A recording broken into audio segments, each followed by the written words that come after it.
Una nuova batosta che potrebbe abbattersi sulle famiglie e le imprese italiane in piena estate. Dal 1° luglio, infatti, potrebbe esserci un aumento dell'IVA che dovrebbe passare dal 21 al 22%. Un incremento che, secondo le stime della Confcommercio, dovrebbe interessare il 60-70% dei consumi. In particolar modo, l'aumento dell'imposta andrebbe a pesare su un vasto paniere di prodotti che comprende tra gli altri vino, scarpe, elettrodomestici, detersivi, auto, benzina, giocattoli, computer, esclusi invece i cosiddetti beni di prima necessità, ovvero alimentari, sanità, istruzione e abitazione.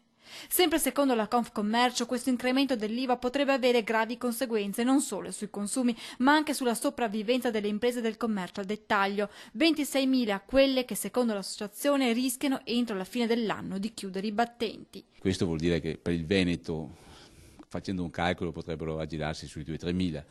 E questo dà il senso e la misura di quanto sia grave la situazione. Inevitabile poi che il passaggio dell'IVA al 22% si traduca in un aumento dei costi per le famiglie. Secondo la CGIA di Mestre, l'aumento dell'imposta peserà sui portafogli degli italiani nel 2013 per poco più di 2 miliardi di euro, cifra che nel 2014 è destinata a raddoppiare raggiungendo i 4,2 miliardi.